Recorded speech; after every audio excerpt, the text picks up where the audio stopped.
demanderai aux intervenants de respecter les horaires, s'il vous plaît. Donc il s'agit de communication de 10 minutes. Et la prochaine communication traite d'un sujet extrêmement important qui a déjà été un peu évoqué ce matin, les biphosphonates. Les biphosphonates, excellents médicaments dans leurs indications respectives, des médicaments dont on ne peut pas se passer, mais malheureusement, comme tous les bons médicaments, les médicaments efficaces, ils ont des effets délétères. Et parmi les effets délétères des biphosphonates, il y a une pathologie nouvelle, quoique Jackie ne sera pas d'accord avec moi, elle n'est pas si nouvelle que ça lorsqu'on se réfère à l'histoire et à certaines professions. Eh bien, ces biphosphonates sont à l'origine, notamment certains d'entre eux, sont à l'origine de certaines nécroses des maxillaires, des mâchoires. Et la prochaine communication appelle Madame le professeur Winselm de Constantine, qui va nous traiter de l'utilisation des biphosphonates dans le traitement des tumeurs solides. Madame, s'il vous plaît, c'est à vous, pour 10 minutes. Donc, Monsieur le Président, chers collègues, chers amis, je tiens à remercier tout particulièrement le professeur Feldman, qui n'est pas encore là, pour m'avoir laissé et m'avoir permis de me greffer en chirurgie dentaire et de me métastaser comme le cancer que je traite chaque jour. N'étant pas chirurgien dentaire mais oncologue médical de formation, j'ai parlé de la douleur du cancéreux en général, sans aborder la sphère bucco-dentaire, puisque ça a été très bien présenté par le professeur Debache et le professeur Aïdout. Donc les biphosphonates dans les tumeurs solides, cela a été. L'os est le premier site d'extension des cancers. Nombreuses sont les complications compromettant le pronostic fonctionnel et vital de ces patients. 2 tiers des cancers sont diagnostiqués à un stade avancé avec des douleurs. Les douleurs sont présentes dans la majeure partie du temps. Elles sont d'intensité modérée à sévère, de durée relativement courte à prolongée. Leur association à des manifestations psychologiques et fonctionnelles sont moins bonnes. Plusieurs cancers sont ostéophiles dans le sein, la prostate, la thyroïde, le rein, le myélome. Ces cancers sont dus à un excès de résorption ostéoclastique, entraînant des ostéolyses, des fractures, des hypercalcémies et des douleurs. Les métastases osseuses peuvent être ostéocompensantes ou ostéolytiques.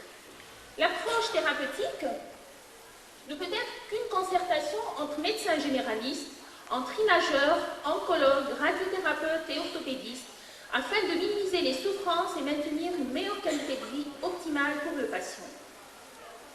Je me redis là en disant que 3 types de cancers sont responsables à eux seuls de 80% des métastases osseuses dans le cancer du sein, prostate et poumon.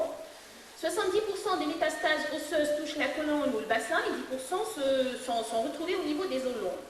20% de ces métastases nécessiteront un traitement spécifique et 1% fractureront. En cas de symptômes osseux ou fractures, ceci signifie qu'on est en présence d'un stade tardif. Là, c'est juste une classification des patients avec douleur cancéreuse selon qu'il y ait une douleur aiguë liée au cancer, une douleur chronique préexistante et une douleur liée au cancer, des antécédents de dépendance aux stupéfiants et les patients en phase terminale. Donc, il y a nécessité d'évaluer la douleur et de la traiter. La prévention des complications liées aux métastases osseuses par le dépistage de celles-ci se fait chez les patients à risque, comme par la scintigraphie osseuse dans le suivi de cancers, comme par exemple celui du sein, en présence de symptômes. En cas de lésion, le clinicien devra décider si un traitement spécifique est nécessaire. Et de ce fait, plusieurs traitements sont possibles, à savoir la chimiothérapie, l'ajout d'un biphosphonate, la radiothérapie qui est utilisée dans le traitement des métastases osseuses symptomatiques. Son efficacité est de l'ordre de 80%, mais son efficacité diminue après 6 mois de traitement. La radiothérapie métabolique également, par le samarium et autres. La plupart des lésions osseuses symptomatiques sont traitées médicalement avec succès. Et de ce fait, l'arrivée des biphosphonates a changé notre approche dans la thérapie. Leur utilité est bien démontrée pour les cancers du sein, la prostate, le rein, la thyroïde, myélome, cavum, avec une diminution de la progression et des complications liées aux métastases osseuses. Les biphosphonates ont un effet antinéoplasique sur la cellule cancéreuse et diminuent ainsi la sécrétion des facteurs d'activation, induisant l'apoptose des ostéoclastes, et on inhibe ainsi leur prolifération. Cependant, leur tolérance est satisfaisante, mais des cas d'ostéonécrose mandibulaire ont imposé une vigilance accrue sur le plan stomatologique. Là, j'ai juste une structure chimique des biphosphonates montrant qu'il y a une grande portion des biphosphonates qui a une affinité pour les ions calcium, ce qui nous amène à faire un traitement par calcium en cas de traitement par biphosphonate. Différents types de biphosphonates existent. Ils sont divisés en 3 générations. La première génération dans l'acide éthydronique, chlordronique et telluronique, dans la puissance relative sur la résorption osseuse varie de 1 à 10. La deuxième génération est représentée par le fameux acide famidronique et l'acide alendronique, et la puissance relative sur la résorption osseuse va de 100 jusqu'à 1000.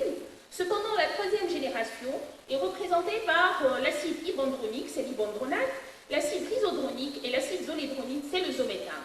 Et la puissance relative sur la résorption osseuse va de 10 000 jusqu'à 20 000. La première étude ayant utilisé les biphosphonates dans les métastases des cancers du prostate a été l'étude ELOMA en 92. Et il y a eu après d'autres résultats dans le cancer du sein comparant le chlordronate à un placebo lors de la douleur d'un cancéreux et ayant montré des efficacités de 38% versus 19% pour le placebo. L'absorption, donc, c'est par voie intestinale, elle est faible, inférieure à 1%, pas de catabolisme élimination par voie urinaire.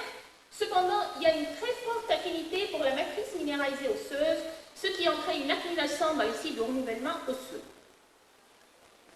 Mais bon, là, c'est juste pour vous redire quels sont les biphosphonates existants en Algérie. C'est le chlordronate, le pamidronate, le zolédronate et l'ibandronate. Les recommandations de l'American Society of Clinical Oncology pour le cancer du sein ne concernent d'ailleurs que les dernières molécules, dont l'ibandronate et le zolédronate. Les formes orales sont non commercialisées aux USA. En Europe, il y a une préférence pour les formes orales à cause de la prescription pour les patients ne nécessitant pas des hospitalisations. Les indications actuelles de l'utilisation des biphosphonates sont les suivantes. Il y a 2 indications majeures dans la maladie métastatique osseuse, à savoir le traitement d'hypercalcémie maligne et le traitement palliatif de l'ostéolyse maligne, avec ou sans hypercalcémie, en complément du traitement spécifique de la tumeur primitive. Ils ont permis, donc, ces biphosphonates ont permis de contrôler 80% des hypercalcémies paranéoplasiques. Cependant, le chlordronate a rapidement été supplanté par le pamidronate puis le zolédronate, qui est actuellement le traitement de référence des hypercalcémies. Il y a une nouvelle indication qui existe depuis 2008, je crois, et c'est le traitement adjuvant dans les cancers à haut risque pour les métastases osseuses, et là, il y a l'intérêt de faire une ostéodensitométrie. Donc, plusieurs effets secondaires sont possibles, à savoir une néphrotoxicité, une fièvre, des arthralgies, et une augmentation quand même transitoire de la douleur dans 1 à 18% des cas, sans oublier les fameuses ostéonécroses. Il n'y a pas de durée limite dans les études. Il se poursuit jusqu'au décès ou jusqu'à la survenue d'effets secondaires ou progression. Cependant, de façon générale, on y arrive à faire un traitement d'au moins 24 mois. En prévention, donc, des études, donc, comme je l'ai dit tout à l'heure, de grande envergure, ont répondu à cette question. L'autre perspective concerne la prévention de l'ostéoporose induite par les traitements hormonaux à base d'anti-aromatase par l'utilisation de zolédronate et dernièrement avec une thérapie ciblée qui est le dénosumab. Quelle est notre expérience locale? Donc, nous avons utilisé 2 de ces molécules dans différentes localisations, à savoir le pamidronate chez 217 patients de novembre 2004 à décembre 2007, le zolédronate chez 175 patients de juin 2007 à décembre 2008, l'ibandronate également a été utilisé chez 68 patients de septembre 2007 à octobre 2008, et également le zolédronate de septembre 2008 à mars 2009, nous avons inclus 12 patients présentant un cancer du sein non métastatique, âgés de plus de 65 ans, avec un risque fracturaire élevé, sous anti-aromatase, on leur a donné du zoledronate à 4 mg dose totale, une fois tous les 6 mois pendant 3 ans. Après 2 mois de traitement, nous avons noté une disparition totale des symptômes douloureux dans 73% des cas, une disparition partielle dans 22% des cas, et même intensité douloureuse dans 5% des cas. 4 mois après le traitement, il y a une disparition totale dans 81% des cas, partielle dans 16% des cas. Cependant, la symptomatologie restait inchangée dans 3% des cas et on nécessitait des plages de radiothérapie. Après 6 mois de traitement, il y a eu disparition totale des douleurs dans 83% des cas et partielle dans 14% des cas. 3 mois après fin de traitement, une scintigraphie osseuse a été faite. Elle a été améliorée, la réponse a été plus de 50% des cas dans 29% des cas, stable dans 53% des cas et progressive dans 18% des cas. Cependant, et je rejoins le professeur Fekki, nous n'avons noté aucune ostéonécrose mandibulaire.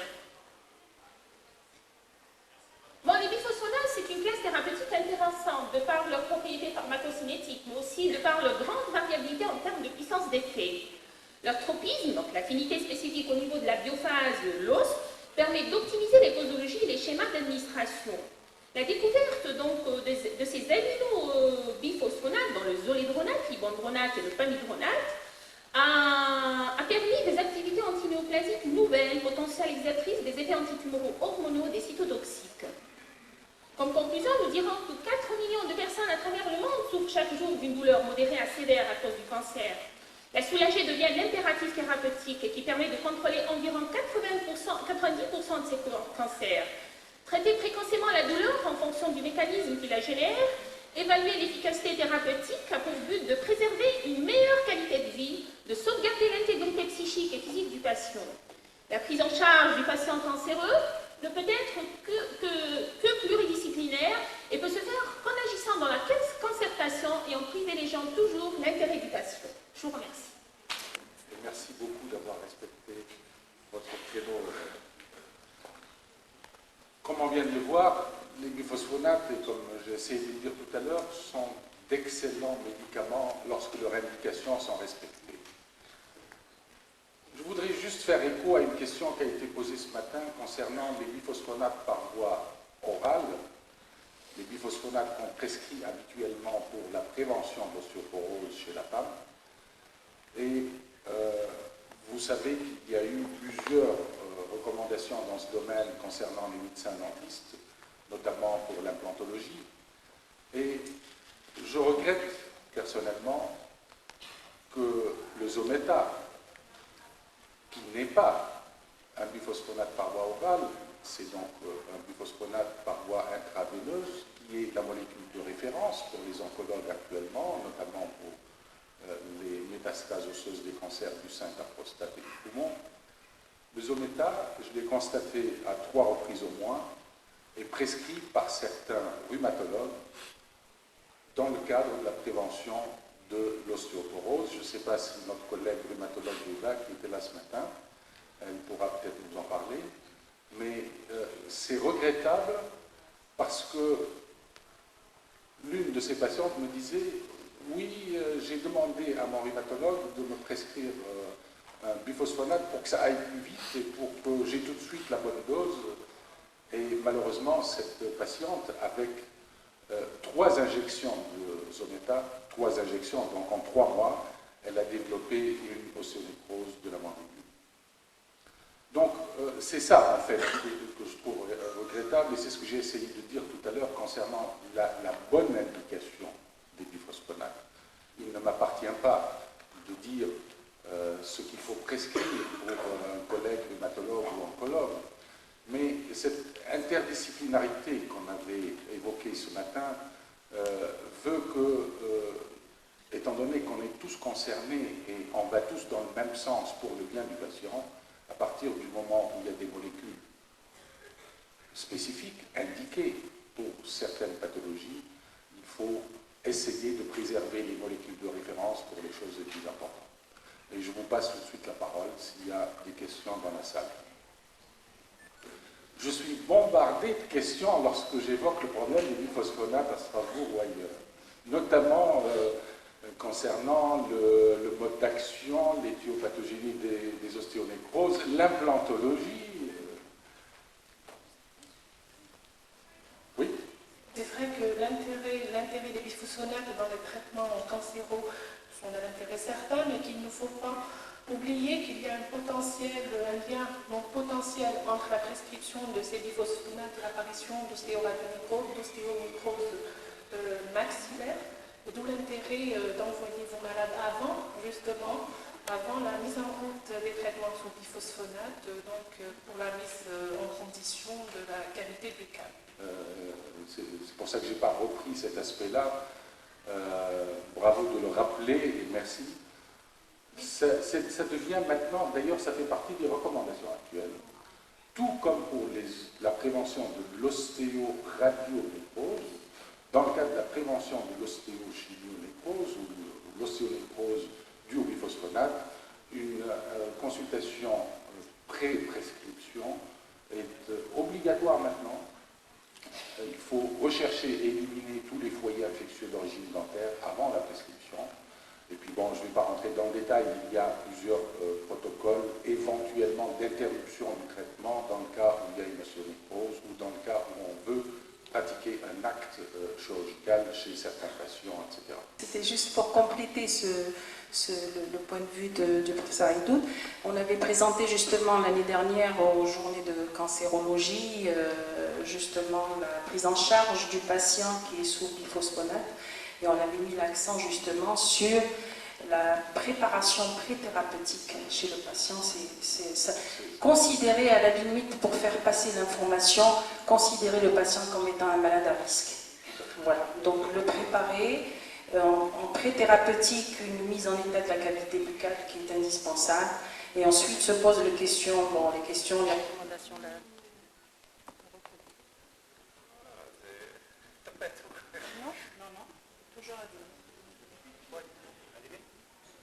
Voilà. Et donc les recommandations de la SAF, c'est vis-à-vis de l'antibiothérapie éventuellement à mettre en route en cas d'un acte chirurgical. Voilà. Oui, Madame Lezelle. Bon, la question qui se pose en fait dans le cas des biphosphonates, que doit-on faire si on a un accident aigu au niveau de la cavité buccale? Faut-il interrompre ou pas interrompre, par exemple, le zometa ou l'immédiat qui sont dans la puissance est très importante? C'est la question qu'on se pose toujours.